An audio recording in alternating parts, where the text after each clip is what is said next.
Muy buenas a todos, amigos y amigas de Doctor Power Team, ¿qué tal estáis? Espero que estéis súper bien y bueno, sed bienvenidos ya a la primera lección práctica, ¿de acuerdo? La lección 4 del bloque de nutrición y la primera lección práctica de las 3 que vamos a ver enfocadas a una dieta normocalórica, a una dieta de volumen y a una dieta de definición, ¿de acuerdo? Entonces, bueno, puede ser y es muy probable que directamente hayas intentado ir a la lección sobre la dieta de volumen o a la de la dieta de definición, es decir, a las lecciones prácticas de volumen o definición, y que de allí te hayamos redirigido aquí, ¿de acuerdo? ¿Por qué? Porque es tremendamente importante esta lección, aparte de porque la mayoría de vosotros vais a tener que empezar por dieta normocalórica, también porque en esta lección os enseñamos a calcular el balance energético, las calorías de mantenimiento, y si no sabéis calcular las calorías de mantenimiento, luego pues no vais a saber aplicar el superávit calórico o el déficit calórico, porque ese superávit y ese déficit se aplican precisamente en esas calorías de mantenimiento, ¿de acuerdo? Por lo tanto, es súper importante que os miréis primero esta lección, pero lo más importante es que prácticamente todos vosotros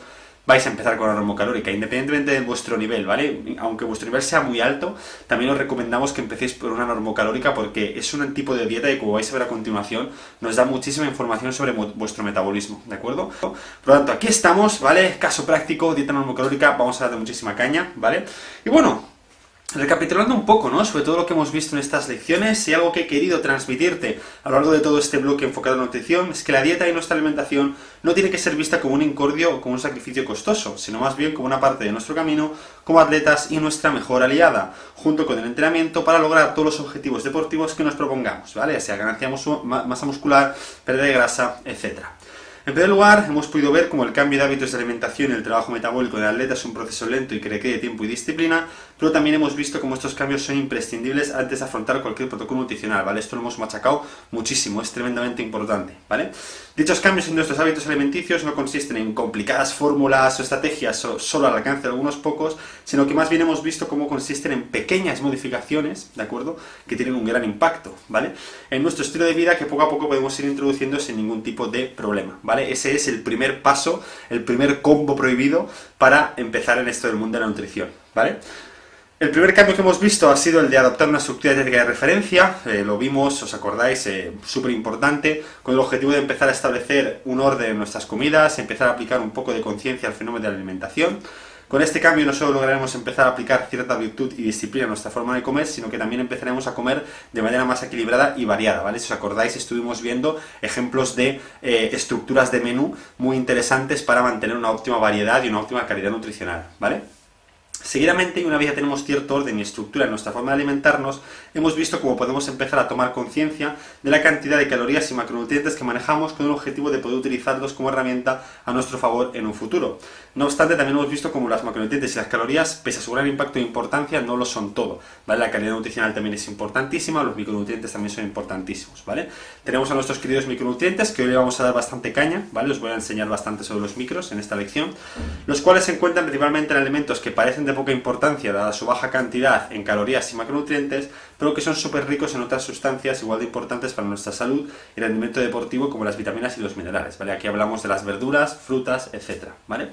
Es por eso que debemos incluir como mínimo una ración de estos alimentos, ¿vale? De frutas, verduras y demás, ¿vale? Finalmente, pero no por ello menos importante, hemos aprendido también que no existe ningún alimento bueno o malo por naturaleza, sino que son nuestras circunstancias y prejuicios los que lo tiñen de esta manera. Por lo tanto, te hemos animado a que observes los alimentos como simples herramientas al alcance, sin dejar de lado ninguna, pero tampoco abusando de nada, ¿vale? Una vez hemos adoptado todos estos hábitos en nuestra dieta y en nuestro estilo de vida, ya estamos preparados para asistir al siguiente nivel, al nivel que estamos aquí, que es el de empezar con un protocolo nutricional, ¿vale? Entonces, ¿qué pasa? Que en cuanto al volumen, estuvimos viendo en la lección, hace un par de lecciones, que, pues bueno, valoramos la gran importancia en no obsesionarnos con el peso corporal, con que la báscula suba, sino en nuestros progresos en el gimnasio, en nuestros perímetros y pliegues corporales. También aprendimos que cuando se trata de una dieta de volumen, la paciencia es el precepto más básico de todos, ya que una subida excesivamente rápida de peso trae consigo la imposibilidad de seguir ganando masa muscular de manera fluida, ¿vale? Acordaros que estuvimos viendo la importancia del calendario para la subida de peso, y exactamente lo mismo para la definición muscular, ¿vale? Vimos cómo las prisas tampoco son buenas consejeras, que estas definiciones en las que nos ponemos a recortar como locos calorías e hidratos de carbono solo traen consigo problemas metabólicos y pérdida de prestaciones deportivas y masa muscular que tanto nos ha costado ganar, ¿de acuerdo? A estas alturas, ¿vale? Ya es la hora de la práctica porque ya tienes con todo el bagaje de conocimientos que tienes y, pues bueno, con todo lo que hemos aprendido durante estas lecciones, ya estás perfectamente preparado para empezar a poner en práctica lo aprendido, ya que como nos gusta decir en Tor Power Team, el conocimiento consiste en saber y el saber consiste en empezar a hacer, ¿vale? Es por eso que nuestro servicio de coaching incluye 3 lecciones prácticas en las que, punto número 1, aprenderemos a utilizar todas las herramientas necesarias para gestionar casos prácticos con distintos contextos de personas que necesitan empezar por un enfoque basado en una dieta normocalórica. Spoiler, el 99,9% de vosotros, ¿vale? En segundo lugar, aprenderemos a utilizar todas las herramientas necesarias para gestionar casos prácticos y lo mismo, pero con la dieta hipercalórica, es decir, con la dieta de volumen, ¿vale? Que esto será la próxima lección. Y por último, exactamente lo mismo, pero con la dieta de definición, ¿vale? Por lo tanto, son 3 lecciones prácticas en las que os va a quedar todo súper claro, ¿vale? Realmente, y con todas las lecciones anteriores, ya deberías de saber qué tipo de protocolo necesitas en estos momentos. Spoiler, normocalórica. Pero si no es así, no te preocupes porque en estas lecciones prácticas terminaremos de disipar dudas, ¿de acuerdo? Y ahora sí que sí, empezamos ya a hablar de la dieta normocalórica, o mejor dicho, la infravalorada dieta normocalórica, ¿de acuerdo? ¿Por qué infravalorada? Bueno, ahora lo veremos, ¿vale? Comprendiendo el concepto, ¿vale? Vamos a empezar hablando un poquito del concepto de dieta normocalórica, ¿vale? Cuando hablamos del concepto de dieta normocalórica, estamos haciendo referencia a aquel protocolo de alimentación que, independientemente de otras variables como el reparto de macros o la selección de alimentos, siempre garantiza un aporte de energía justo y necesario para que el organismo pueda cumplir con todas sus funciones, ya sean las funciones esenciales, las funciones basales, como la respiración, el metabolismo, mantener nuestra temperatura corporal, etc., como las que no son esenciales, como la actividad física, lo que estoy haciendo yo ahora, hablar, etc., ¿de acuerdo? Al darle al organismo únicamente lo que necesita, se dice que el sujeto mantiene su peso corporal en el largo plazo, ¿de acuerdo? Es decir, balance calórico neto. ¿Por qué? Pues porque al adoptar un balance energético neutro, las calorías que entran son las mismas calorías que salen, no se crea una situación óptima ni para la pérdida ni para la ganancia de peso corporal, ¿vale? Teniendo en cuenta esto, este tipo de protocolo dietético normocalórico no suele ser tenido demasiado en cuenta por prácticamente nadie, ya que, pues cómo nos iba a interesar una dieta en la que ni puedo ganar peso ni puedo perderlo. Es como estar en tierra de nadie, ¿verdad? Pues lo cierto es que no, ¿vale? Pero vamos por partes, ¿de acuerdo? En primer lugar, calculando nuestra normocalórica teórica, ¿vale? Una vez hecha esta pequeña introducción, nace la gran pregunta: ¿cómo puedo saber las calorías que necesito para garantizar un aporte de energía de calorías justo y necesario para que el organismo pueda cumplir con todas sus funciones? ¿Vale? Esto es esencial saberlo porque si no, no puedo pautar un déficit o un superávit. Tengo que saber mis calorías de mantenimiento. Pues tenemos malas, pero luego serán buenas noticias, ¿vale? Vaya por delante que el hecho de calcular las calorías justas que necesitamos para entrar en una normocalórica, para entrar en una normocalórica real, vais a ver que en toda la lección hablo de normocalórica teórica. ¿Por qué? Porque es teórica, pero realmente no es real, ¿vale? Hay que diferenciar el concepto de normocalórica real y normocalórica teórica, ¿vale? Saber las kilocalorías que yo necesito para estar en una normocalórica real es imposible, ¿vale? Es imposible por 3 motivos. El primero, conocer las kilocalorías que gastamos en un día es tremendamente complicado, incluso con técnicas avanzadas como la calorimetría directa e indirecta, es muy complicado saberlo. En segundo lugar, las calorías que gastamos varían cada día, ¿vale? Es decir, aunque lo supiéramos, tampoco podríamos saber exactamente porque tendríamos que hacerlo todos los días. ¿Por qué? Porque hay días que entreno, días que no entreno, días que descanso, días que no descanso, días más estresantes, días menos estresantes, es decir, todos vosotros que estáis viendo esto, no gastáis las mismas calorías un domingo que un lunes, ¿de acuerdo? Es decir, cambia completamente, ¿vale?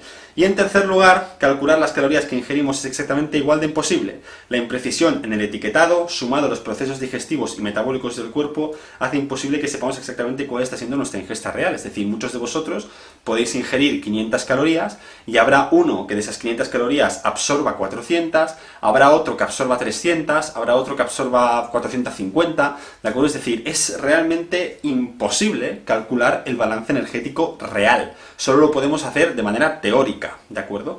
¿Qué es lo que pasa? Pues bueno, muchos autores, y sobre todo influencers fitness de internet, utilizan esta imposibilidad, o se basan en esta imposibilidad, a la hora de poder calcular con exactitud el balance calórico de los individuos, para defender que el balance calórico no existe, ¿vale? Tremenda falacia del hombre de paja. ¿Por qué? Porque con la excusa de utilizar el argumento de que el balance calórico es muy difícil de calcular, argumento que es cierto, digamos que se intenta demostrar que el balance calórico no existe, cosa que no es cierta, ¿vale? Es decir, el hecho de que el balance calórico sea prácticamente imposible de calcular, eso no implica que el balance calórico no exista, ¿vale? Es decir, todos sabemos, por ejemplo, que estamos sometidos a la ley de la gravedad, pero si yo os pido a todos vosotros que ahora me demostréis exactamente la ley de la gravedad con pruebas reales y brutales de cómo es y todo, pues estoy seguro que muchos de vosotros me diréis, oye, pues es que ahora mismo no te lo puedo demostrar, ¿de acuerdo? Es decir, ¿por qué? Porque son cosas que aunque sabemos que existen, ¿de acuerdo? No podemos saberlo a ciencia cierta con nuestros sentidos y que sea 100% verídico y real, ¿vale? Entonces, ¿qué es lo que sucede? Que independientemente de las dificultades a la hora de establecer nuestro gasto energético, debido a la gran variabilidad que tiene e independientemente de la imposibilidad a la hora de saber nuestra ingesta de calorías real, debido a nuestra incapacidad para saber cuánto estamos comiendo exactamente y las pérdidas digestivas y metabólicas que os estaba comentando, al final de todo esto, y pese a todo, siempre va a haber un balance neto al final, ¿de acuerdo? Es decir, aunque nosotros no lo sepamos exactamente, ese balance va a estar ahí, ¿de acuerdo? Siempre va a haber un balance neto final de calorías que entran y calorías que salen, conocido como balance calórico o energético, aunque no lo podamos determinar con exactitud. ¿De acuerdo? Es decir, aunque nosotros no podamos ser conscientes exactamente de qué calorías absorbemos, de cuántas calorías exactamente estamos comiendo, aunque nosotros no lo podamos saber con exactitud, eso no quiere decir que no exista, ¿vale? Siempre va a haber un balance energético. Lo único que podemos hacer es intentar aproximarnos a esa verdad con la mayor exactitud posible, pero asumiendo siempre que nunca va a ser una normocalórica real, ¿de acuerdo? O un balance energético real, ¿vale? Entonces, es por eso que independientemente de los métodos que usemos para conocer nuestra normocalórica, siempre estaremos abocados al error, pues esta es imposible de conocer con exactitud. Sin embargo, traemos buenas noticias, lo que os decía antes, pues tampoco es necesario conocer con una precisión milimétrica nuestro balance calórico para poder gestionar esta variable tan importante correctamente. Nos podemos acercar con métodos indirectos, ¿vale?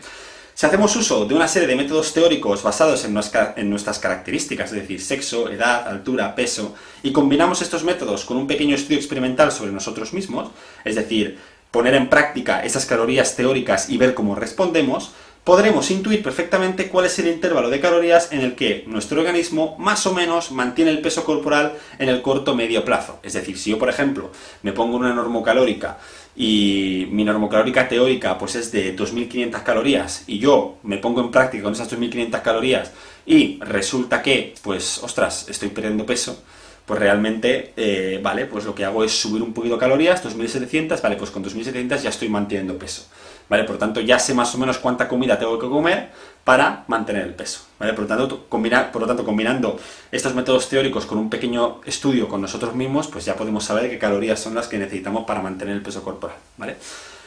Pero, aquí viene lo bueno, y ya entramos en el corazón de la lección. La imprecisión del ser humano para conocer con exactitud su normocalórica diaria hace que precisamente este protocolo dietético sea de muchísima utilidad en según qué contextos, sobre todo en sujetos principiantes e intermedios. Veamos el porqué, ¿vale? El poder de la normocalórica, ¿vale? Y es que, como hemos mencionado anteriormente, conocer nuestra normocalórica es tremendamente complicado, entre otros motivos, pues por lo que hemos dicho, ¿no? Conocer las calorías que gastamos en un día es tremendamente complicado, incluso con métodos avanzados, cada día cambia lo que gastamos, ¿vale? Luego también es imposible saber exactamente las calorías que estamos ingiriendo por las pérdidas metabólicas, digestivas, variaciones en el etiquetado, bueno, liadas máximas, ¿vale? Por lo tanto, si utilizamos un método teórico para calcular las calorías de un individuo para alcanzar la normocalórica, utilizando por ejemplo cualquier ecuación, que las veremos a continuación, basadas en las características del sujeto, es decir, su peso corporal, su altura, su actividad física, etc., lo más probable es que, aplicando esas calorías en el día a día de la persona, es decir, en la realidad, existan días en los que estemos en un superávit calórico, días en los que estemos en un déficit calórico, y días en los que estemos en una normocalórica real, ¿vale? Única y exclusivamente debido a la gran variabilidad que existe en la actividad y el desgaste en el día a día de cualquier persona, ¿vale? Todos, pues hay días que entrenamos, días que no entrenamos, días más estresantes, días menos estresantes, por lo tanto a lo mejor un domingo de descanso, si como X calorías, pues voy a estar en superávit, pero si esas mismas calorías las aplico un lunes, en el que voy de culo, me levanto a las 5 de la mañana para trabajar, llevar a los niños al cole, me voy al gimnasio, pim pam pum, ese día estaré en déficit. ¿De acuerdo? Por lo tanto, se van alternando días de superávit calórico con días de déficit calórico sin que nosotros nos demos cuenta, ¿vale? Por lo tanto, ¿qué es lo que acaba produciendo este tipo de protocolos dietéticos aplicados en el largo plazo cuando evidentemente se combinan con una correcta programación y periodización en entrenamiento de fuerza? Pues sucede la magia, amigos. ¿Y cuál es la magia? Pues la magia es una recomposición corporal. Exacto. Cuando llevamos a la práctica real protocolos de alimentación basados en una normocalórica teórica, lo que acabamos obteniendo en el largo plazo es una recomposición corporal. Es decir, el cliente, tú, es decir, la persona que está viendo esto, mejora su masa muscular y disminuye su porcentaje de grasa de manera progresiva. Por norma general, la gente suele infravalorar el concepto de dieta normocalórica porque se piensan que, pues al ingerir las mismas calorías que gastan, pues no van a obtener ningún tipo de beneficio porque es como que estoy un poco en tierra de nadie, ¿no? Pero eso solo sería cierto si realmente la normocalórica fuese perfecta, es decir, fuese real, y le diésemos cada día a nuestro cuerpo las calorías que necesita para mantenerse y cumplir con sus funciones. Cosa que en la práctica real no sucede, pues normalmente se alternan días en superávit con días de déficit, incluso con días de normocalórica real, ¿vale? Pero es que además, aunque así fuera, es decir, aunque lográramos estar en una normocalórica real diaria, las adaptaciones al estímulo ofrecido en el entrenamiento se podrían seguir produciendo de manera ajena, ¿vale? Es decir, nosotros le estamos dando a nuestro cuerpo lo que necesita, ¿vale? Por lo tanto, aun sin tener un entorno celular ideal, que sería el entorno producido por un superávit calórico, el cuerpo se seguiría viendo obligado a adaptar al estímulo que nosotros estamos ofreciendo a través del entrenamiento, por lo tanto seguiríamos pudiendo ganar masa muscular, ¿vale? Por lo tanto, en ningún caso estamos en tierra de nadie, ¿vale? Al contrario, estamos en la tierra de progresar a muerte a nivel de calorías y a nivel de metabolismo, como os voy a contar a continuación, ¿vale? En definitiva, este razonamiento que nos lleva a pensar que mientras esté en una dieta normocalórica es imposible que progrese, es totalmente erróneo. Pues en primer lugar debemos tener en cuenta que es imposible estar en una normocalórica constante, real, perfecta, y aunque así fuera, el cuerpo va a presentar adaptaciones al estímulo ofrecido en el entrenamiento independientemente de que nuestro balance calórico no sea el ideal para ello, que en este caso la situación ideal pues sería, evidentemente, el superávit, ¿no?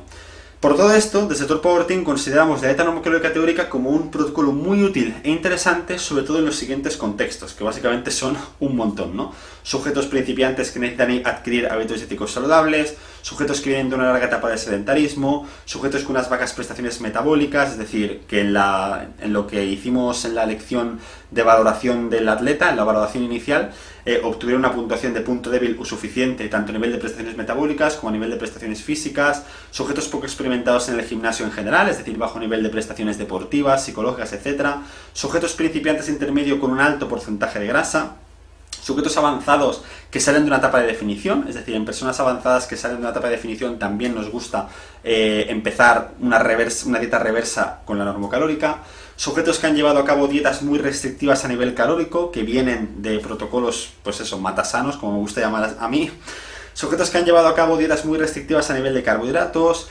incluso sujetos avanzados, también competidores, al final de una peak week de competición. Es decir, cuando estamos a 2 semanas de competir, normalmente la mayoría de competidores alcanzan unas calorías de normocalórica, ¿de acuerdo? Incluso de superávit, ¿vale?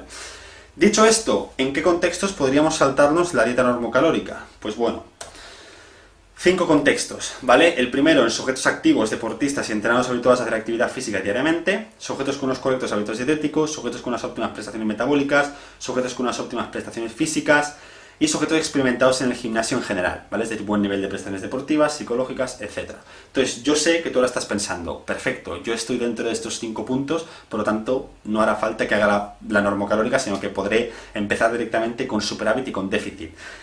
Pues atención a esto, ¿vale? Sin embargo, y pese a darse alguno de estos 5 contextos, rara vez en Torque Power Team empezamos a trabajar directamente con un protocolo hipercalórico o hipocalórico, pues siempre nos gusta empezar con una normocalórica teórica en todos nuestros clientes. ¿Por qué? Porque la normocalórica es lo que yo llamo la prueba del algodón, ¿vale? Y por eso os he puesto aquí la foto de un algodón.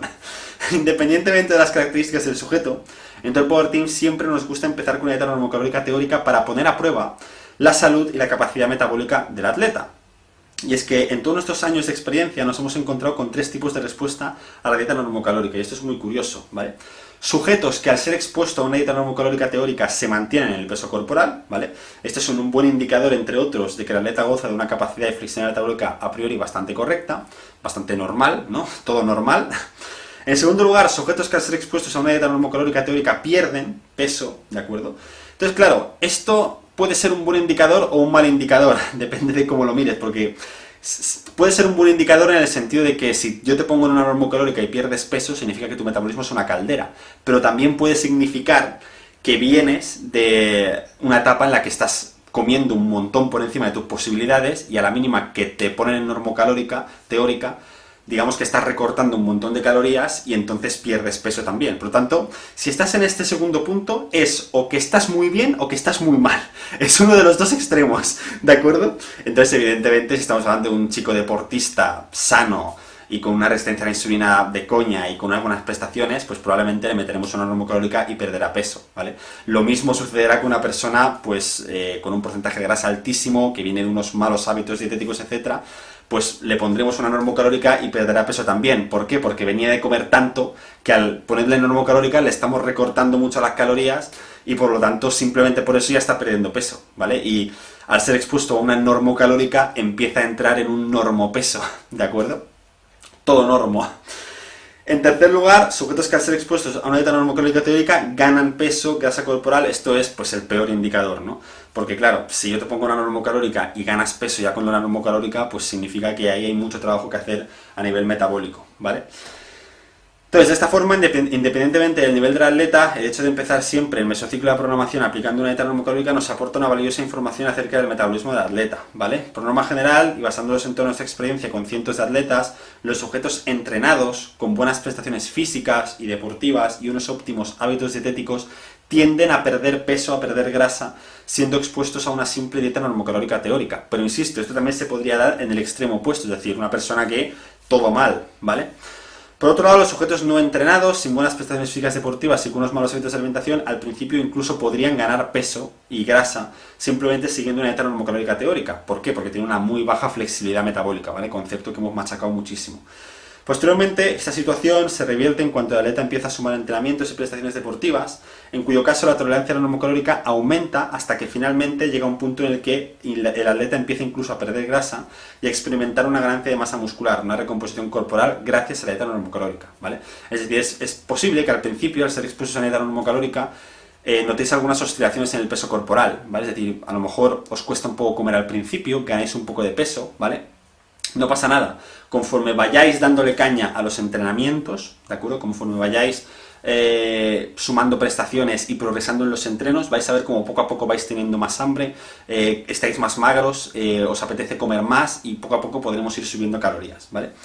Finalmente, existen también muchos atletas que se encuentran en un término medio entre estos dos extremos, en cuyo caso mantienen correctamente el porcentaje de grasa al ser expuestos a una dieta normocalórica. Con el tiempo y la experiencia entrenando, estos sujetos pasarán al primer grupo en pocos meses, ¿vale? Entonces, en definitiva, yo, aunque seáis súper avanzados, os recomiendo al menos dedicarle un mesociclo a la normocalórica para ver cómo estáis a nivel metabólico y poder ver en qué grupo estáis, ¿de acuerdo? Si eres una persona entrenada, deportista y tal, que te pones a una normocalórica teórica y pierdes peso y pierdes grasa, pues ya tienes la información de que tu metabolismo está bastante bien, ¿de acuerdo? Si te pasa lo contrario, es decir, si eres la típica persona delgada, metabólicamente obesa que se dice, y digamos que te pones una normocalórica y te cuesta comer, ganas peso y demás, pues ya tienes un indicador de que tu metabolismo no está bien, ¿de acuerdo? En cuyo caso lo ideal es incluso bajar un poco calorías de la normocalórica, incluso podría ser interesante, y darle caña al entreno. Aumentar el NEAT, empezar con tus 10.000 pasos al día, con tu protocolo puesto entrenamiento de los 15 minutos de cardio a buena intensidad y con los entrenamientos que os hemos propuesto en la formación de entrenamiento, ¿vale?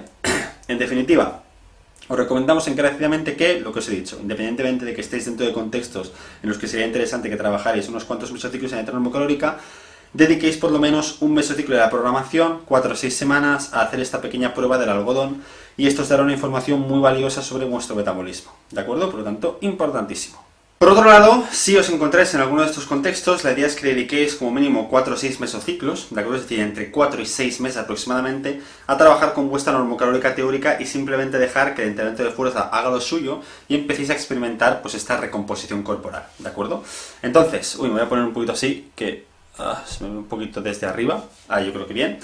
Puede ser, ¿vale? Como os pongo aquí, que al principio experimentéis ligeras oscilaciones en el peso corporal, pero estas no son demasiado relevantes a largo plazo. Lo que importa es que la dieta normocalórica combinada, por supuesto, con el entrenamiento, educará a vuestro organismo a ingerir simplemente aquello que necesitas, sin más, y devolverá vuestro metabolismo a la normalidad, ¿vale? Por lo tanto, es que la normocalórica es brutal porque ganas masa muscular, pierdes grasa, educas a tu metabolismo, trabajas el metabolismo, cada vez vas pudiendo subir calorías y comer más, lo cual te va a dar también más potencial luego, como vimos en las anteriores lecciones, para ganar más masa muscular y para perder más grasa.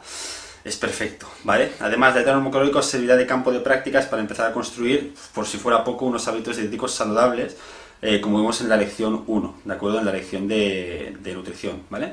De nutrición aplicada al culturismo, ¿de acuerdo? Con todo esto, incluso es muy posible que si venís de un largo periodo de sedentarismo y superávit calórico crónico involuntario, experimentéis una gran recomposición corporal inmediata simplemente con la normocalórica. ¿Por qué? Porque es lo que os comentaba antes. Venís de comer muy por encima de vuestras posibilidades y por lo tanto, al hacer una normocalórica, ya os estamos recortando mucho las calorías y por lo tanto perdéis también grasa y perdéis peso, ¿vale? Por lo tanto, sea cual sea el contexto, la normocalórica siempre te va a beneficiar, ¿vale? Sobre todo al principio, ¿de acuerdo? Luego ya, cuando ya seas un atleta más avanzado, pues los conceptos de volumen, de definición, pasan a ser los principales, ¿vale? Pero en personas principiantes intermedias, la normocalórica es la dieta para mí número 1, ¿de acuerdo? De hecho, yo ya sabéis lo que os dije, es decir, para mí las definiciones y las etapas de volumen deberían de ser conceptos únicamente reservados para atletas avanzados, ¿vale? Es decir, personas que llevan 1 año y medio entrenando con sus 50 kilos de press de banca, esa persona no tiene que hacer una dieta de volumen o una dieta de definición. Esa persona lo que tiene que poner a hacer es una normocalórica y entrenar y progresar en el gimnasio.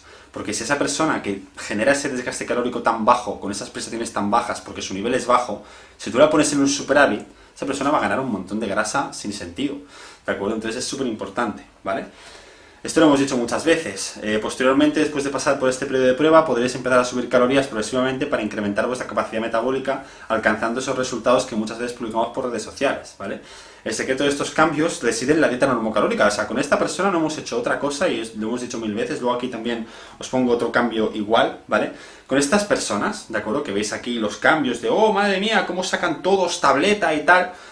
Con estas personas, la única cosa que hemos hecho es una normocalórica, ¿de acuerdo? Es decir, hemos puesto al cliente en cuestión en una normocalórica y a partir de ahí veamos qué pasa, ¿de acuerdo? ¿Y qué es lo que pasa? Pues primero de todo que en la mayoría de casos, como muchos vienen de comer mal y comer muy por encima de sus posibilidades, al pautar una normocalórica, pues esa persona empieza a perder ese exceso de grasa. Eso es algo que sucede mucho, pero por otro lado, si no sucede eso inmediatamente, lo que pasa a suceder es que esa persona poco a poco, mediante el entrenamiento, va despertando ese metabolismo y poco a poco va tolerando cada vez mejor esa dieta normocalórica. Cuando nosotros empezamos a detectar que el peso se ha estabilizado, es decir, que pasan 2, 3, 4 semanas y esa persona estando expuesta a una normocalórica, vemos que mantiene su peso corporal y que estamos empezando a entrar en una normocalórica real, entonces lo que hacemos es subir un poco calorías, ¿vale? Subimos las calorías de 50 a 150 kilocalorías para el próximo mesociclo, ¿de acuerdo? Por lo tanto, ya para el próximo mesociclo esta persona ya está comiendo un poquito más y vemos a ver qué tal responde. Si vemos que en el siguiente mesociclo la persona ha respondido a ese incremento de calorías manteniendo el peso otra vez, o incluso perdiendo un poco de peso, pues volvemos a subir calorías, ¿de acuerdo? Y progresivamente vamos subiendo calorías hasta que mejoramos pues en 500, 600 calorías el set point basal de esa persona. Y una vez ya estamos en esas kilocalorías mucho más altas, ahí ya es cuando, pues bueno, definiciones, volúmenes y lo que tú quieras, pero ya partiendo de unos hábitos correctos y de unas prestaciones metabólicas correctas.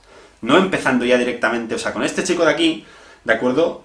Muchos pensaréis, pues esto es una definición, ¿no? Aquí lo que has hecho es aplicar un déficit calórico y a definir. No, precisamente lo contrario. Es decir, lo que hemos hecho es dieta normocalórica, progresivamente voy subiendo calorías y cuando ya estoy en unas calorías altas, tolerando correctamente gracias al entrenamiento, lo que hacemos es bajar calorías y entonces sí que entramos en un déficit calórico, pero partiendo de unas calorías mucho más altas. Y por lo tanto el resultado final, al cabo de 8 meses, ¿de acuerdo?, es este, ¿vale? Pero no es un déficit desde el principio, sino que al principio empezamos con una normocalórica, ¿de acuerdo? Importantísimo, ¿vale? Y todos los cambios que veis en nuestro Instagram, la mayoría, si son personas normales y corrientes, a no ser, os enseñamos también el cambio de Sonia, en el caso de Sonia no, en el caso de Sonia sí que fue una definición. ¿Por qué? Porque es un atleta avanzado. Y partía desde 2.900 calorías. Pues evidentemente en esa persona no voy a empezar con la normocalórica.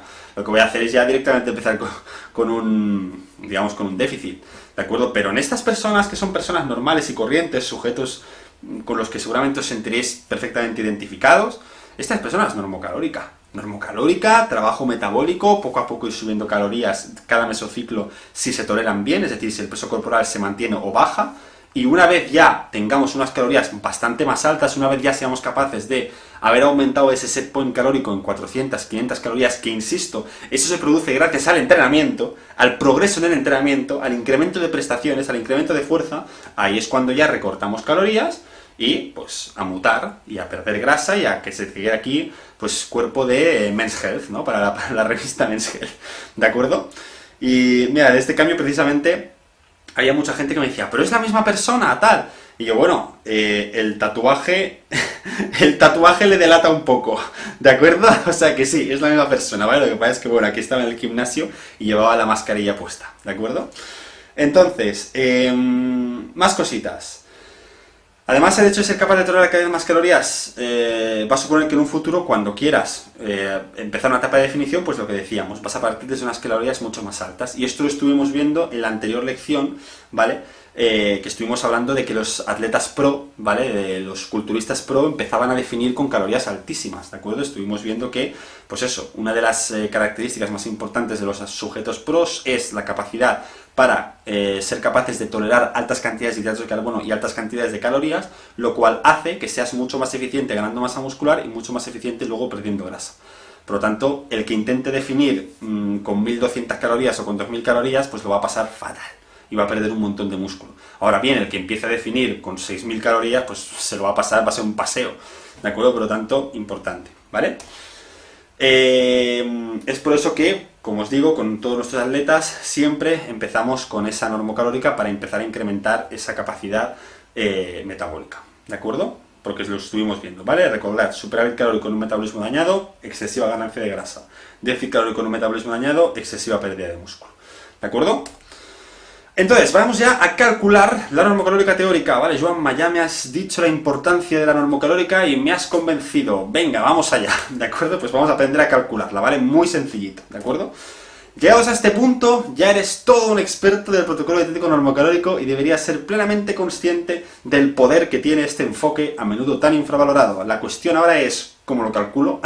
Pues bien, lo cierto es que tal y como diría nuestro Jaime Altozano, gran youtuber, os lo recomiendo mucho su canal, a los que os guste la música, todo se puede sofisticar y todo se puede simplificar, ¿vale? A día de hoy existen muchísimos métodos para calcular la normocalórica teórica de un sujeto. Métodos que van desde lo más complejo, calorimetrías, cámaras metabólicas, que es lo que os pongo aquí, ¿vale? La calorimetría es una cámara metabólica, ¿de acuerdo? Es decir, es calcular el gasto de oxígeno de la persona junto con su gasto calórico para determinar exactamente cuál es su metabolismo basal. Evidentemente, ya presupongo que ninguno de estos tenéis un artilugio de estos que vale una pasta brutal en vuestra casa, ¿vale? Por lo tanto, tranquilidad. Tenemos también métodos lo más sencillos, ¿no? Es decir, ecuaciones matemáticas, método de ensayo-error, etc. ¿De acuerdo? Nosotros en particular os enseñaremos a calcular vuestra normocalórica con el que para nosotros es el mejor método debido a que supone pues una especie de punto medio entre la máxima sofisticación y la máxima simplicidad, ¿vale? Se trata de las famosas ecuaciones de Mifflin, ¿de acuerdo? Que a continuación os las voy a explicar. Bien chicos, vamos allá, ecuaciones de Mifflin. Hoy en día existen muchísimas ecuaciones que nos permiten aproximar, ¿vale?, nuestros requerimientos energéticos, ¿de acuerdo? Las más útiles y contrastadas a lo largo de la historia serían las de la FAO-OMS, la de Harris-Benedict, la de Verskaya, Scofield, Mifflin y Laser, ¿vale? Todas estas ecuaciones lo que hacen es calcular nuestra tasa de metabolismo basal de manera bastante orientativa, ¿vale? En primer lugar, ¿qué es la tasa de metabolismo basal? Pues bueno, es el gasto energético de nuestro organismo estando en reposo, ¿de acuerdo? Es decir, como está esta señorita de aquí, ¿de acuerdo? Es decir, simplemente funciones basales. No estoy haciendo nada más que existir y respirar, ¿vale? Para luego añadir el gasto energético derivado de la actividad diaria de cada sujeto, que ahora también os enseñaré a calcular, para de esta forma obtener pues, los requerimientos estimados de la normocalórica teórica de cada persona, ¿vale? La evidencia actual, ¿vale?, ver bibliografía en la última diapositiva, postula que las ecuaciones más precisas a la hora de estimar nuestra tasa de metabolismo basal serían las ecuaciones de Harris-Benedict y las ecuaciones de Mifflin. Sin embargo, nosotros personalmente apostamos más por las ecuaciones de Mifflin porque existe cierta evidencia científica que nos postula que en ocasiones las ecuaciones de Harris-Benedict tienden a sobreestimar un poco las necesidades energéticas de los individuos. Cosa que, si queremos empezar a trabajar con una persona que pues, es principiante, empezando ya por sobreestimar sus requerimientos energéticos, pues empezamos ya con un error bastante importante, ¿de acuerdo? Para calcular nuestra tasa de metabolismo basal, simplemente necesitamos 4 datos: género, peso corporal, altura y edad, ¿vale? De esta forma, imaginemos un hombre de 35 años y 75 kilos de peso corporal para un 80 de altura. Pues simplemente aplicáis esta fórmula de aquí, que es muy sencilla, ¿de acuerdo? 9.99 por el peso en kilos, 6.25 por la altura en centímetros, menos Bueno, en este caso, aquí creo que me he equivocado porque serían menos 4,92 por 35, ¿vale? Este de aquí sería un menos, ¿vale? Pero bueno, el cálculo es correcto, ¿de acuerdo? 1707 calorías en reposo, ¿de acuerdo? Entonces, a partir de ahí, recuerda que estas son las kilocalorías que representan la tasa de metabolismo basal, es decir, el gasto energético de nuestro organismo estando en reposo sin contar la actividad del sujeto, ¿vale? Para obtener los requerimientos normocalóricos teóricos tenemos que añadir las kilocalorías también derivadas de la actividad física, ¿vale? Que para hacer eso ya veréis que utilizamos simplemente un factor de actividad bastante sencillo, ¿de acuerdo? Pero antes de nada, para los que seáis súper vagos y no queráis coger el papelito y hacer los cálculos con la calculadora, os lo voy a poner sencillísimo, ¿de acuerdo? Única y simplemente, mirad, esto ya es, vamos, más masticado no os lo puedo dar ya, ¿eh? Vais a Google, ¿de acuerdo? Y ponéis la clave prohibida, que es RCC Mifflin. Atención a esto, ¿vale? Estos son los pasos prohibidos, ¿eh? Le dais a esta página de aquí, ¿de acuerdo? Y simplemente tenéis esto más fácil imposible, ¿vale? Ponéis vuestra edad, ¿de acuerdo? Edad, yo que sé, 20, lo que salga, ¿no? 30 y... ¿cuánta edad pongo? 35 años. Hombre, varón, la talla que queráis, 1,70, 1,80 y el peso, ¿de acuerdo? Ponéis el peso aquí, pim pam pum, calcular. ¡Hala! 1705, ¿vale? Como os he dicho, el cálculo era correcto, aunque estuviera mal lo del más menos. 1705 calorías, ¿de acuerdo? Es decir, ya más fácil no os lo puedo dar, ¿eh, chicos? O sea, esto ya es, simplemente lo buscáis en Google y lo podéis calcular súper fácil, ¿vale? A partir de ahí, una vez ya tengo mi tasa de metabolismo basal, ¿qué es lo que tengo que hacer? Añadir la actividad física. Para ello, lo que vamos a hacer, sí, esto ya lo hemos visto, gracias. Lo que vamos a hacer es aplicar un factor de actividad, ¿de acuerdo? Que yo ya os hago spoiler, el que os recomiendo que apliquéis el 90% de vosotros es este, ¿vale? 1,55. ¿De acuerdo? ¿Por qué? Porque nosotros principalmente vamos a entrenar 3 veces a la semana, ¿vale? Por lo tanto, práctica de deporte 3 veces a la semana, personas moderadamente activas. Es decir, nosotros lo que os pedimos es que hagáis 10.000 pasos al día como mínimo, 3 veces de entrenamiento de fuerza a la semana y además, en cada entrenamiento de fuerza, hacer 15 minutos de ejercicio cardiovascular intenso, ¿de acuerdo? Por lo tanto, eso es una horita de cardio a la semana, o 45 minutos, mejor dicho, 45 minutos de cardio a la semana, 10.000 pasos al día y 3 entrenamientos de fuerza, ¿vale? Por lo tanto, eso sería 1,55 aproximadamente. Ahora bien, si tú, por ejemplo, trabajas en la obra o en la construcción, o tienes un trabajo súper activo y no paras en todo el día, pues te puedes ir por aquí, ¿vale? Unos 1,725, etc. O si lo contrario, mira, Joan, es que yo aparte de los pasos y tal, es que me muevo menos que nada, porque es que trabajo pues todo el día sentado. Pues entonces a lo mejor puedes utilizar este de aquí, 1,375. ¿Vale? Pero yo el que más os recomiendo es este, ¿vale? 1,55 es el que yo utilizo con la mayoría de mis clientes, ¿vale? A partir de ahí, pues simplemente lo que tenemos que hacer es multiplicar 1707 por 1,55. Nos quedan 2.646 kilocalorías, que serían las kilocalorías de la normocalórica teórica, ¿vale? Recuerda, importante, cuando utilizamos un método teórico para calcular las calorías de un individuo utilizando, por ejemplo, cualquier ecuación, como la que estamos utilizando ahora, lo más probable es que aplicando esas calorías en la vida real, existan días en los que estemos en superávit y días en los que estemos en déficit, única y exclusivamente debido a la gran variabilidad que existe entre la actividad y el desgaste en el día a día de cualquier persona, ¿vale? Por lo tanto, entraremos en esa magia metabólica, en esa recomposición corporal, ¿de acuerdo? Entonces, siguiente paso, macros. Por fin ya os lo puedo enseñar de manera práctica, porque durante las anteriores lecciones lo hemos visto todo de manera teórica, y ahora por fin os lo puedo enseñar ya de manera práctica, ¿vale? Entonces, concepto de flexibilidad metabólica, lo sabéis ya de sobras, no os voy a machacar ya más con esto, ¿vale? Pero acordaros que nos gusta siempre trabajar la afinidad metabólica hacia todos los nutrientes posibles para que vuestro metabolismo despierte y sepa utilizar todo lo que le eches y sea una caldera, ¿de acuerdo? Entonces, para ello, ¿qué es lo que hacemos? Trabajar con protocolos cíclicos de nutrientes, ¿vale? Esto también lo hemos visto hasta en la sopa, ¿vale? Días de entrenamiento, días altos en hidratos de carbono pero bajos en calorías totales, días de descanso, altos en calorías totales, pero bajos en hidratos de carbono, es decir, subimos proteína, subimos grasa, ¿vale? De esta forma, los días de entrenamiento trabajamos tu metabolismo hacia la gestión eficiente de hidratos de carbono, mientras que los días de descanso trabajamos tu metabolismo hacia la gestión eficiente de calorías, grasas y proteínas, ¿de acuerdo? Entonces, ¿cómo quedaría esto en la práctica? Pues bueno, empezando por las kilocalorías, ¿vale? Con la fórmula de Mifflin ya conocemos las calorías que debe tener de media nuestra dieta para superar o para poder estar en una normocalórica teórica. Ahora solo falta sumar unas 100, 200 calorías a los días de descanso y restar unas 100, 200 calorías a los días de entrenamiento para así poder hacer este protocolo cíclico, ¿vale? Por lo tanto, ¿cuál era la media de calorías que nos había dado? 2646.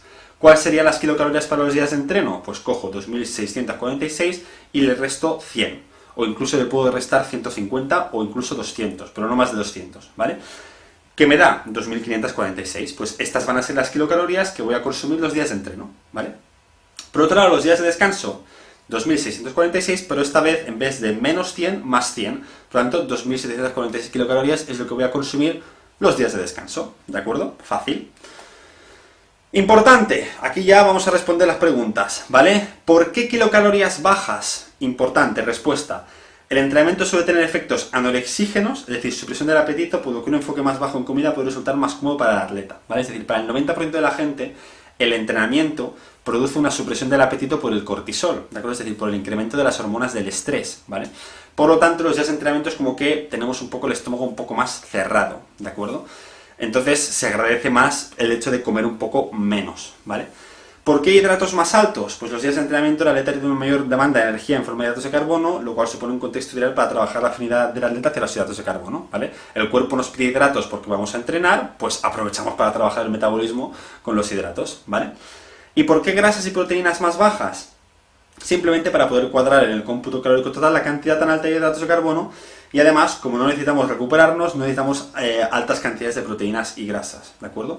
Por lo tanto, tenemos un enfoque respetuoso con nuestra sensación de apetito, que encima nos produce un trabajo bastante interesante hacia la afinidad con los hidratos de carbono, cómodo, fácil y perfecto. Y además, importante, al trabajar con protocolo cíclico de nutrientes, vamos a poder tener más variedad en la dieta. Porque, por ejemplo, los días de entreno podré consumir más alimentos ricos en hidratos de carbono, frutas, verduras, alimentos integrales, etc. Mientras que los días de descanso podré consumir alimentos más proteicos, ¿de acuerdo? Entonces, más proteicos y más grasos, ¿vale? Aguacates, nueces, atún, carnes, pescados, etc.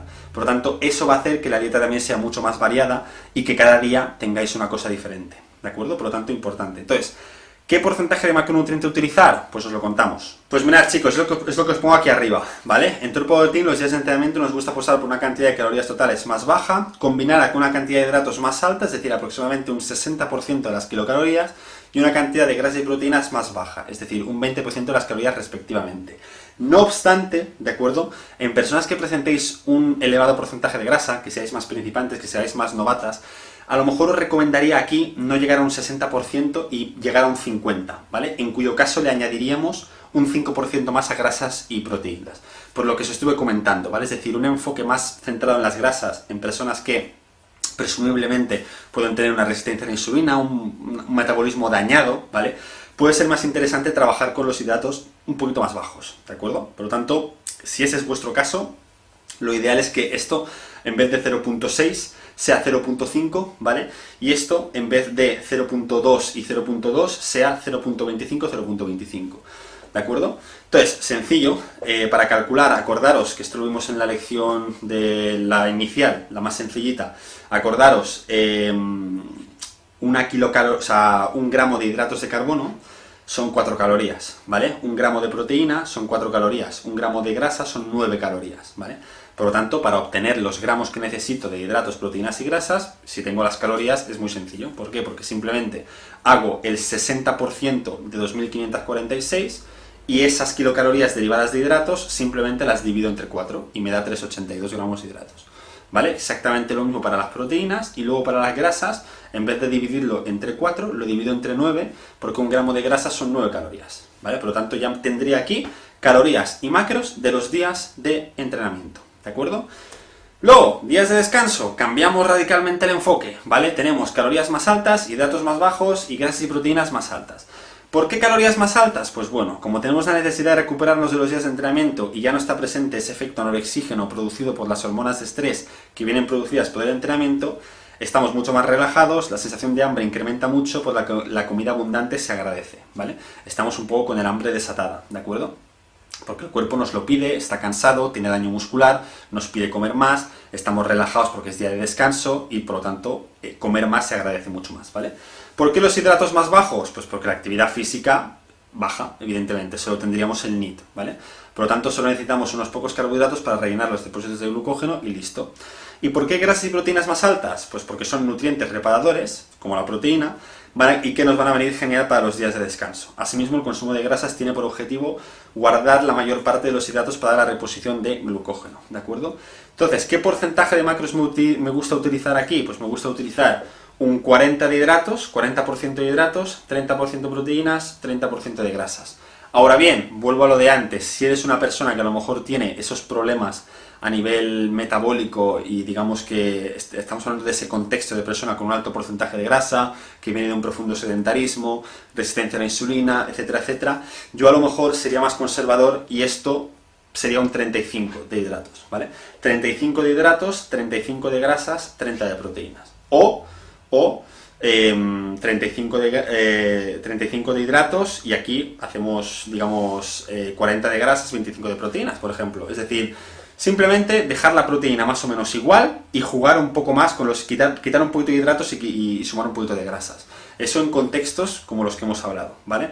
Pero bueno, si estáis si en un contexto normal y corriente, ¿vale? Nos gusta trabajar con un 40-30-30, ¿vale? Entonces, sencillísimo, 40%, 2.746, 275, ¿vale?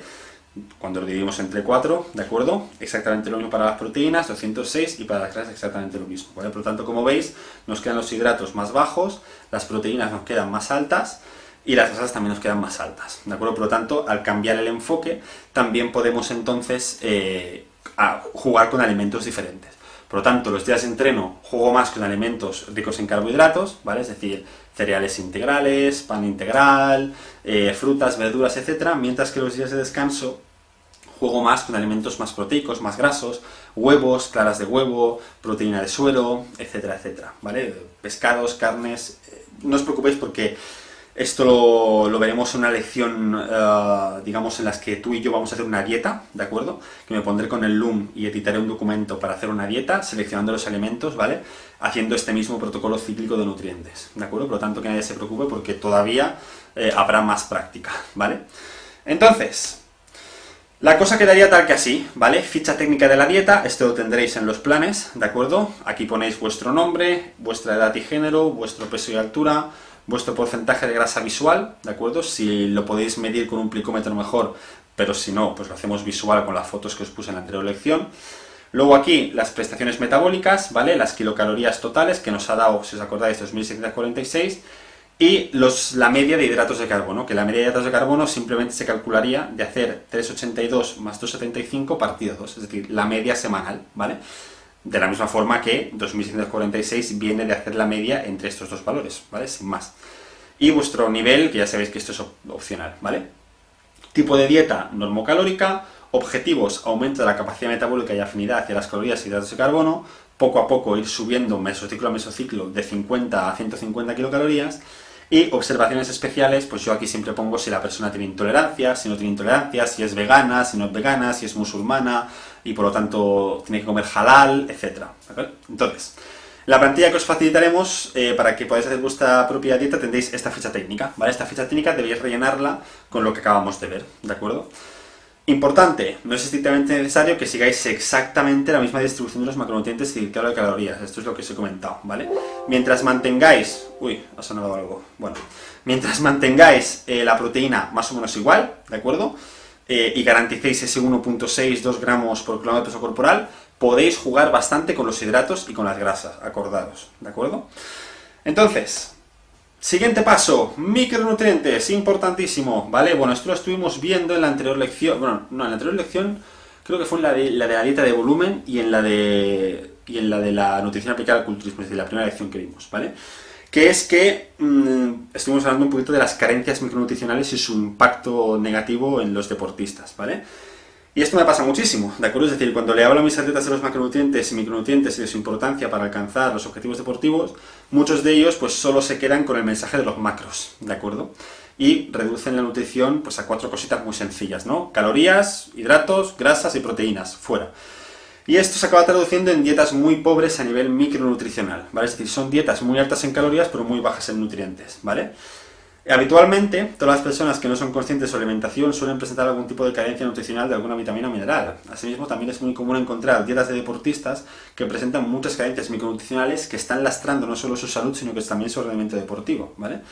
Esto es debido a que los atletas, y muchos preparadores también, suelen centrar su enfoque en las calorías en los hidratos de carbono para garantizar que el deportista tenga la suficiente disponibilidad energética para desarrollar su deporte. Pero lo que pasa es que terminan excluyendo de dicho enfoque los micronutrientes, ¿de acuerdo? Entonces, estuvimos viendo la importancia y el concepto de los micronutrientes, ¿vale? Que principalmente estamos hablando de vitaminas y minerales, que son importantísimos porque son esenciales para que se lleven a cabo reacciones metabólicas en nuestro cuerpo, como la oxidación de grasas, la oxidación de hidratos, la síntesis de proteínas, y que si tenemos un déficit de esos micronutrientes, difícilmente vamos a poder desarrollar nuestro máximo potencial de ganancia de masa muscular y de pérdida de grasa, ¿vale? Por lo tanto, si no te interesa tu salud, al menos hazlo por tu rendimiento deportivo, ¿de acuerdo? Entonces, la cuestión es lo que os digo, ¿vale? Cuando intentamos convencer a los deportistas de la importancia que tienen estas vitaminas y minerales para la salud, notamos que los miran como con cierta condescendencia de sí, ya lo sé, pero no me importa, ¿no? Esto es debido a que normalmente pues, los atletas no solemos, y me incluyo también, ojo, los atletas no solemos ver más allá de nuestros resultados deportivos y de nuestros objetivos. En plan, el concepto de salud es como que es muy abstracto, ¿no? Es por eso que no voy a tratar de convencerte de que las vitaminas y minerales son imprescindibles para tu salud, algo que ya sabes de sobra, sino que vamos a tratar de argumentar el por qué todos estos micronutrientes también son primordiales para tu éxito deportivo, ¿vale? Y estuvimos viendo algunos casos súper importantes, como el caso de la vitamina D, ¿vale? Que acordaros que lo vimos, digamos, en esta diapositiva, ¿vale? Que estuvimos viendo la importancia de la vitamina D en el culturismo, ya que mejoraba la calidad muscular y la morfología, la fuerza, el anabolismo muscular, el consumo mitocondrial, la proliferación y diferenciación de células musculares, es decir, absolutamente esencial para crecer, ¿vale? Y luego, por otro lado, también las vitaminas del grupo B, absolutamente claves para el metabolismo energético, y también el fósforo, por supuesto, para poder obtener energía y hacer nuestro press de banca como toca, ¿vale? Por lo tanto, me gustaría en las siguientes diapositivas que comprendierais la importancia de incluir en vuestra dieta ciertos alimentos que a priori pueden parecer que no son muy interesantes, pero que son claves porque nos van a aportar estos micronutrientes y a continuación lo vamos a ver, ¿de acuerdo? Vale chicos, requerimientos micronutricionales, ¿vale? Importantísimo, teniendo en cuenta la tremenda importancia de alcanzar nuestros requerimientos micronutricionales como acabamos de ver, justo después de la ficha técnica de la dieta con la distribución de calorías y macros que hemos visto, encontraréis esta tabla con los requerimientos micronutricionales que debéis alcanzar, ojo, en población sana y normal, ¿vale? Es decir, si tenéis algún tipo de patología o cualquier cosa, lo hemos dicho muchas veces, ¿vale? El servicio de coaching es para gente que está sana y que no tiene ningún tipo de problema médico, ¿vale? Consulta a tu médico, importante, ¿de acuerdo? Siempre esto, digamos, cualquier protocolo de actividad física y de nutrición que vayáis a seguir, siempre antes consultar al médico y demás, esto no hace falta decirlo, ¿vale? Importantísimo.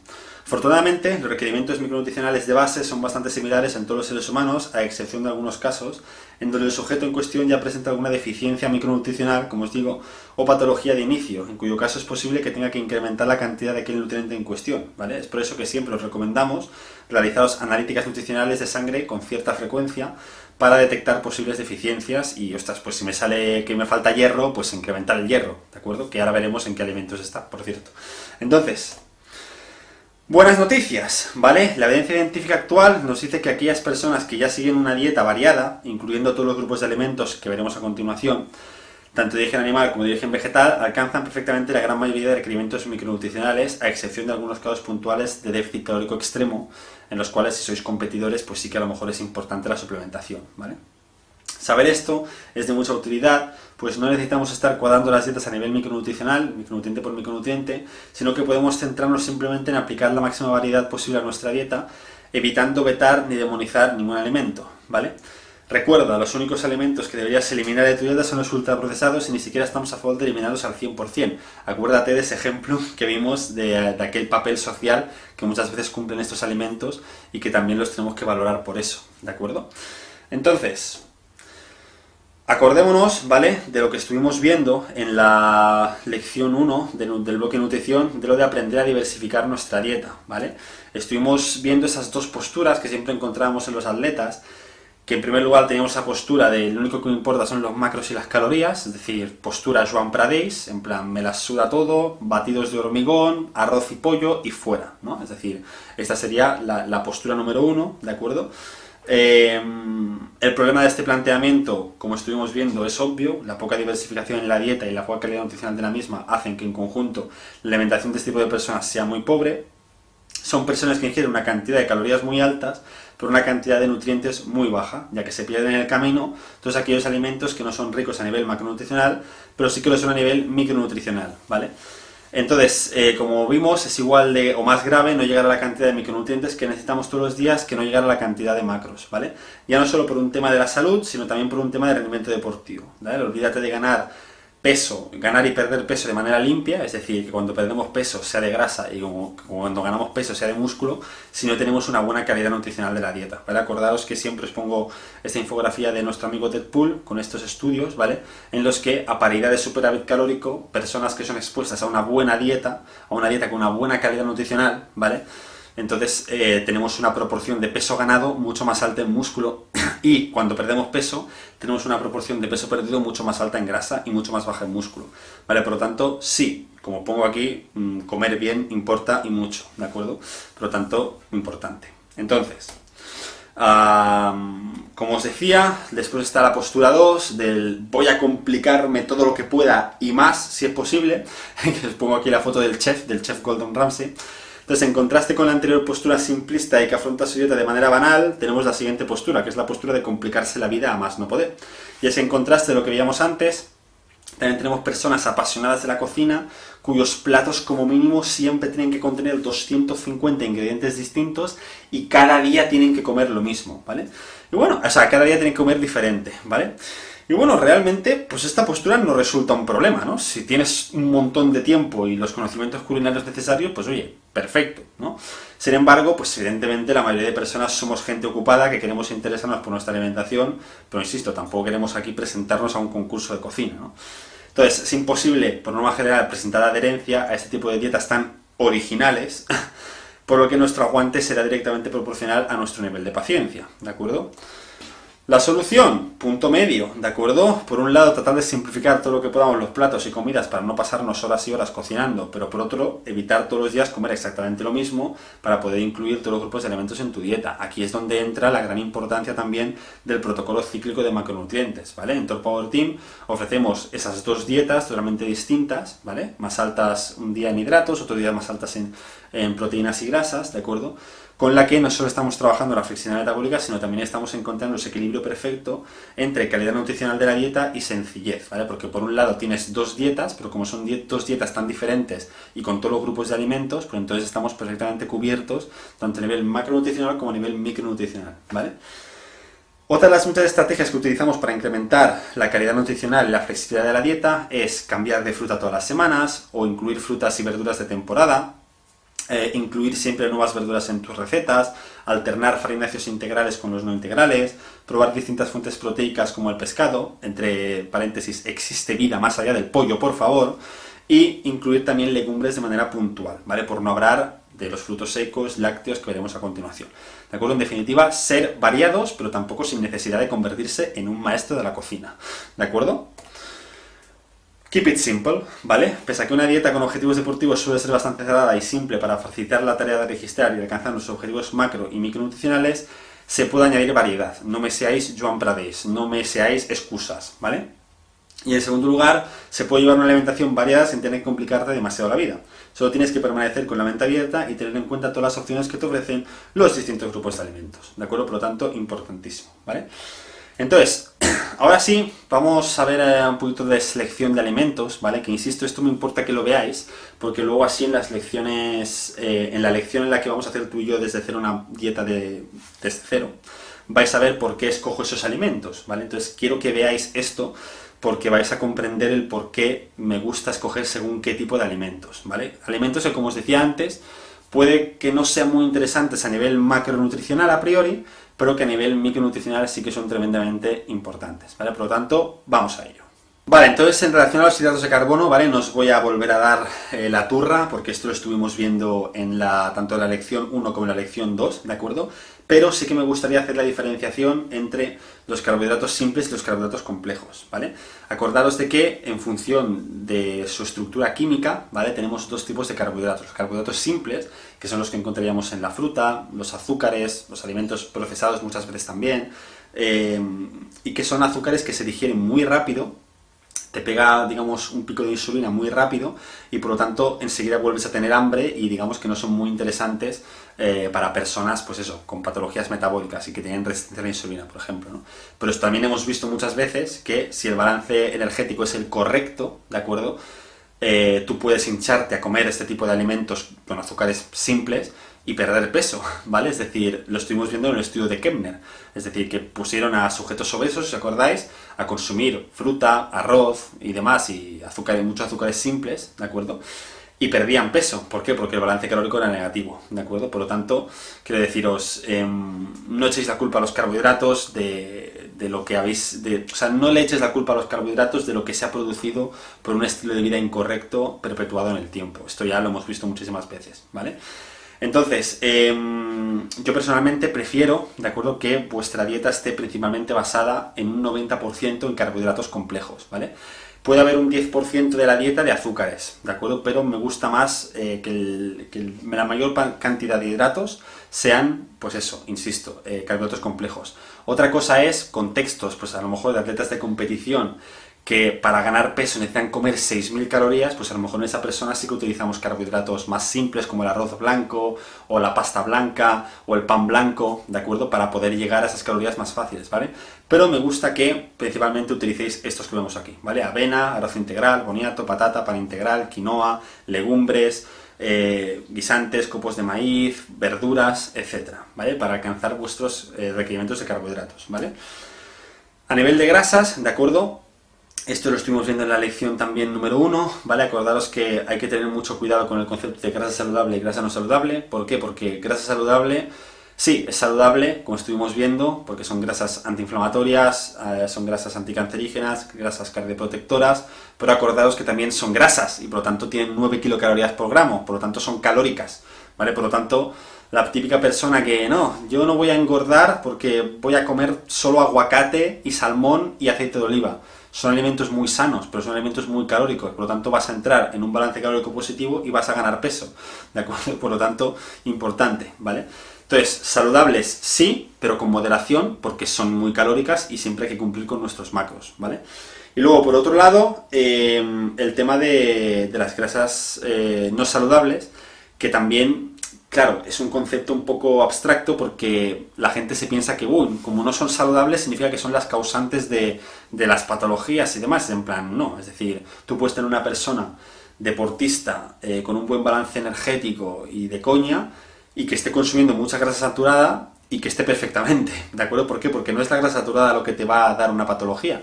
Lo que te va a dar una patología es el consumo de grasa saturada en consonancia con sedentarismo, inactividad física, balance calórico positivo perpetuado en el tiempo, etcétera, etcétera. ¿Vale? Por lo tanto, esto de buenos y malos en la alimentación ya sabéis que no me gusta mucho porque ni los buenos son tan buenos ni los malos son tan malos como solía decir mi abuelo, ¿vale? Entonces, si hay que demonizar algún tipo de grasa, pues que sean las hidrogenadas, que son basura industrial y que eso sí que está correlacionado con patologías de manera directa, ¿de acuerdo? Aún así, también os digo que el consumo moderado y ocasional de este tipo de productos que veis aquí, productos chatarra, productos basura, en personas deportistas, personas sanas y demás, tampoco va a tener ningún impacto negativo, ¿vale? Acordaros lo que dijimos de la cita que pusimos de Sergio Espinar, ¿vale? Es decir, no puede ser que tengamos a deportistas que la última vez que comieron pizza fue hace 7 meses y estén ahí en plan, no, pizza no porque me voy a morir, y luego tengamos a personas sedentarias y con un trastorno metabólico de la hostia comiendo pizza cada noche para cenar y sin ningún tipo de remordimiento ni problemas, en plan, no, ¿de acuerdo? Por lo tanto ya sabéis que a mí no me gusta tampoco demonizar ningún alimento por eso, ¿vale? Insisto, los carbohidratos son malos, los carbohidratos son los que van a causarte patologías metabólicas, los carbohidratos van tal... Bueno, a estas alturas ya lo tendrías que tener súper claro que no es así, ¿vale? Porque significará que has entendido bien las otras lecciones, Pero, importante, ¿qué concepto de carbohidratos tenemos? Carbohidratos de este estilo, patatas fritas, mermelada con azúcares añadidos, los Chocapic, ¿no?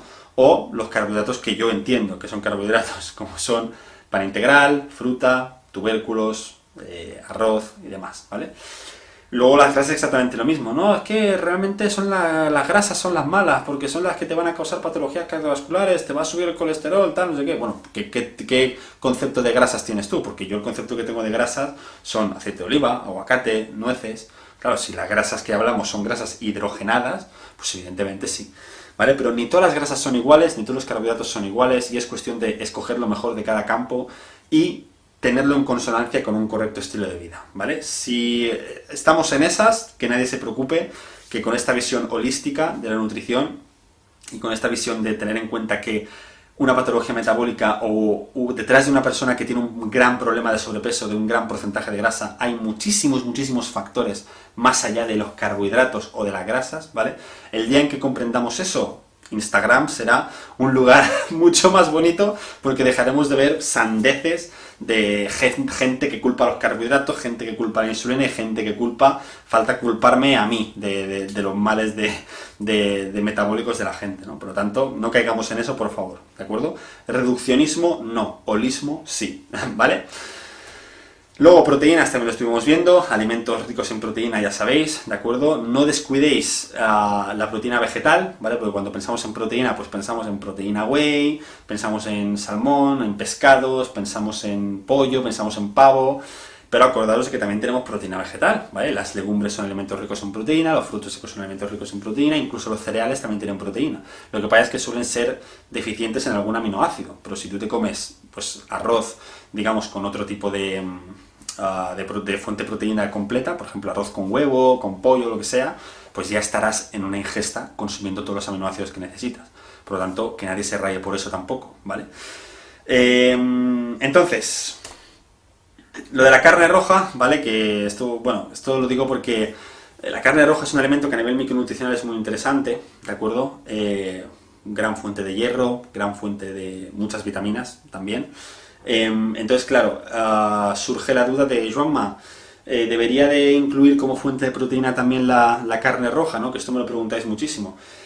Y yo digo que sí, por supuesto. Es decir, yo de hecho hice una publicación aquí de la carne roja, ¿vale? Que la incluí en un grupo de 5 elementos demonizados injustamente. ¿Por qué? Porque como os pongo aquí, la carne roja, rica en hierro, proteínas de extrema calidad, vitaminas, minerales. ¿Cuál es el problema? No, es que el problema es que genera cáncer. Vale, pues mira, mira. ¿Ves esto de aquí? Aquí está la carne roja, ¿vale? Hay literalmente un montonazo de factores que generan cáncer mucho antes que la carne roja, ¿vale? Es decir, lo digo porque, claro, la carne da cáncer, y lo digo con el cigarrillo en la mano. La carne da cáncer, y lo digo pesando 20 kilos más de mi altura de grasa. La carne da cáncer, y lo digo con el cubata en la mano. La carne da cáncer, y lo digo tirándome 7 horas en los rayos UVA. La carne da cáncer, y lo digo desde el sofá. La carne da cáncer, y lo digo sin incluir verduras en mi dieta.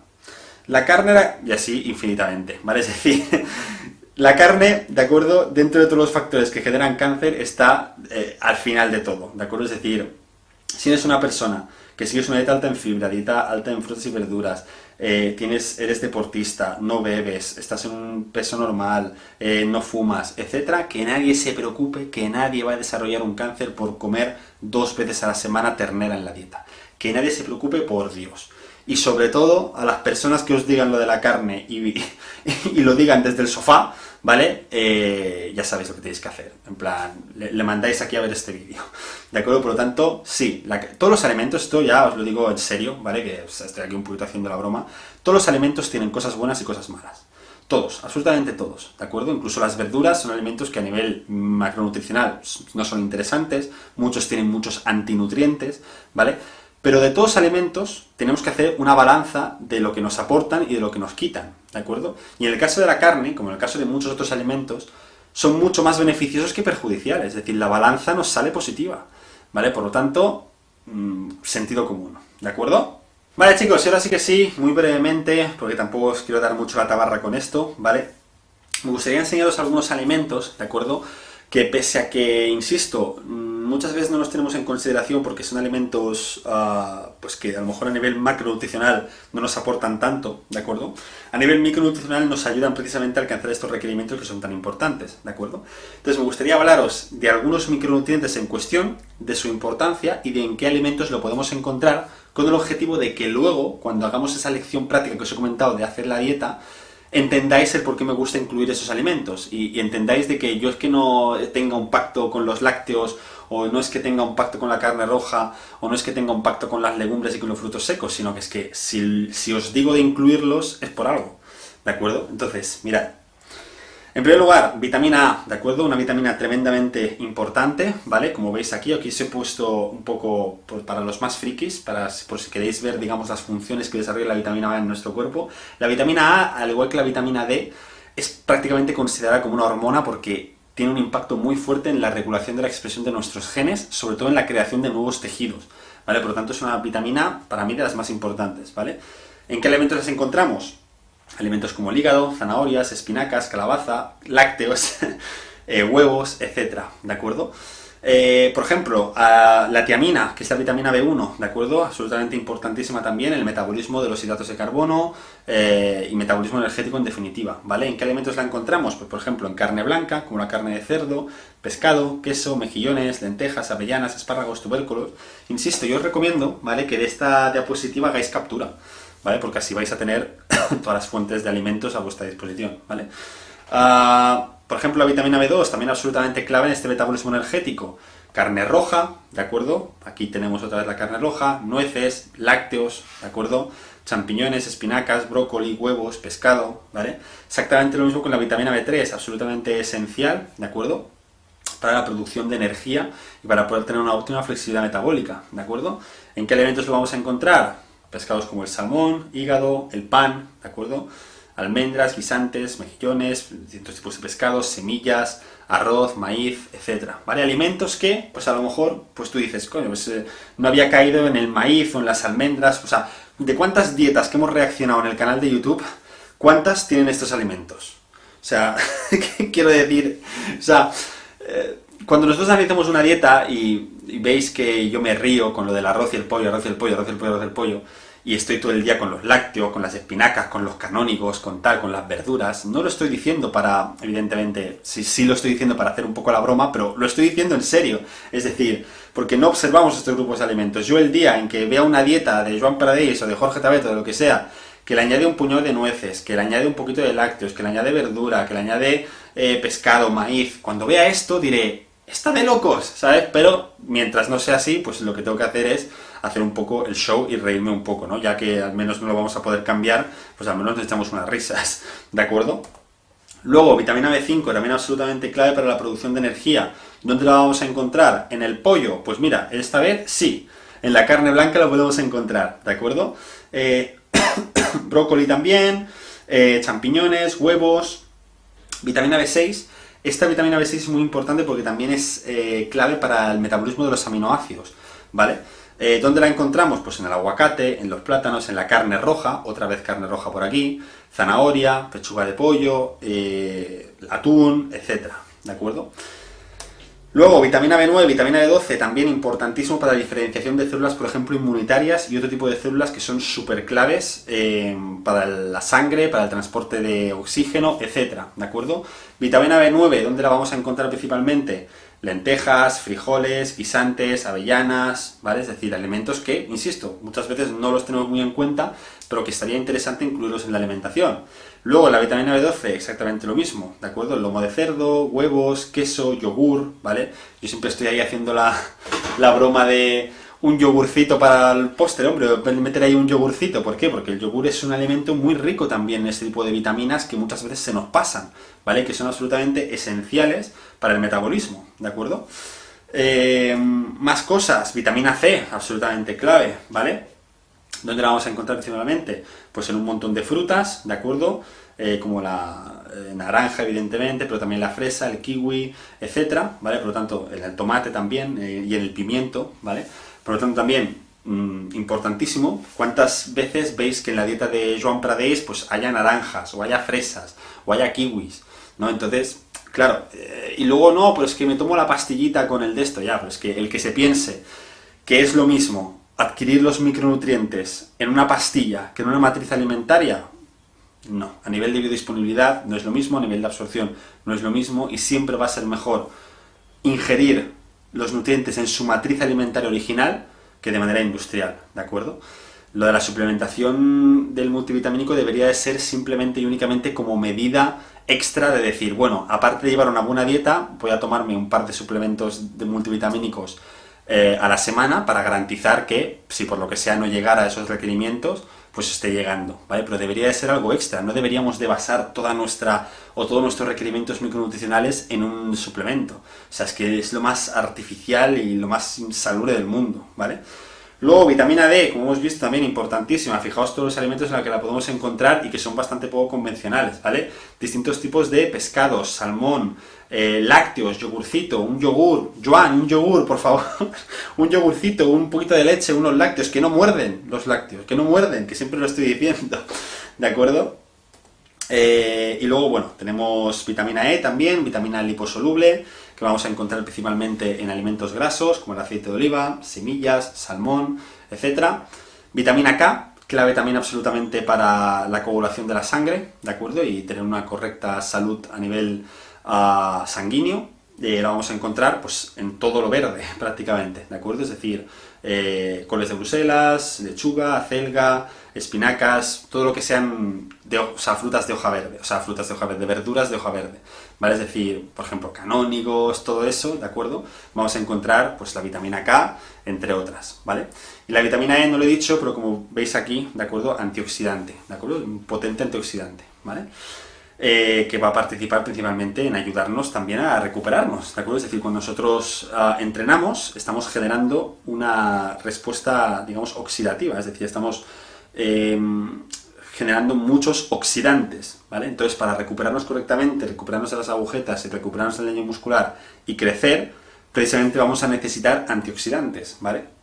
Entonces aquí es donde entran vitaminas como la vitamina E, la vitamina C, que insisto, nadie les da importancia, pero es que son claves, es decir, olvídate de tener un buen rendimiento deportivo si tienes alguna carencia de estas cosas, ¿vale? Por lo tanto es importante esa variedad que os digo, ¿vale? Luego tenemos también algunos minerales, como el hierro, importantísimo. El hierro es el que transporta el oxígeno junto con la hemoglobina a todas las células de nuestro cuerpo, ¿vale? Por lo tanto es muy importante, pues eso, carne roja, otra vez por aquí, vuelve a aparecer, ¿vale? Hígado, espinaca, celga, almejas, legumbres, etc. Luego el calcio también, ¿vale? Los lácteos, mis queridísimos lácteos, ¿de acuerdo? Como siempre están en todo, ¿vale? O sea, aportando un montón de micronutrientes, calcio absolutamente esencial para la contracción muscular, para tener una buena salud de los huesos, etcétera, etcétera, ¿de acuerdo? Por lo tanto, importantísimo. Y, en definitiva, lo que os he querido, digamos, transmitir con esta parte de selección de alimentos es la importancia de incluir este grupo de alimentos como los lácteos, como los frutos secos, como las semillas, como los aceites, que cuando reaccionamos a una dieta de distintos atletas o de distintos influencers, yo siempre he hecho en falta y siempre estoy haciendo la coña, pero que sepáis que tiene un porqué, ¿vale? Es decir, y es por eso que cuando veáis que hagamos esta elaboración de la dieta, que lo veremos en una lección aparte, ¿vale? Cuando hagamos esta elaboración de la dieta, vais a ver que me gusta mucho incluir estos alimentos. Y ahora ya sabréis el por qué me gusta. ¿Por qué? Porque son alimentos súper interesantes a nivel micronutricional y que siempre lo que nos dan va a ser mucho mayor de lo que nos quitan, como por ejemplo en el caso de la carne roja, que como habéis visto está presente en todos los micronutrientes, ¿de acuerdo? Que hemos estado viendo. Por lo tanto, importante, ¿vale? Chicos, este ha sido el final de la lección. A la cámara le quedan exactamente 45 segundos de batería. Bibliografía siempre la clavo, ¿eh? O sea, es decir, tengo la batería de la cámara, estoy adaptadísimo. Aquí tenéis la bibliografía, aquí sí que tenemos un montonazo de biblio, ¿vale? Si queréis sacarle captura y miraos algunas cositas, que siempre ya sabéis que viene bien profundizar. Chicos, yo me despido, espero que os haya gustado muchísimo. Nos vemos en las próximas lecciones, que ya son volumen y definición también a nivel práctico, y va a ser súper guay, ¿vale? Nos vemos y que tengáis un excelente día. ¡Chao!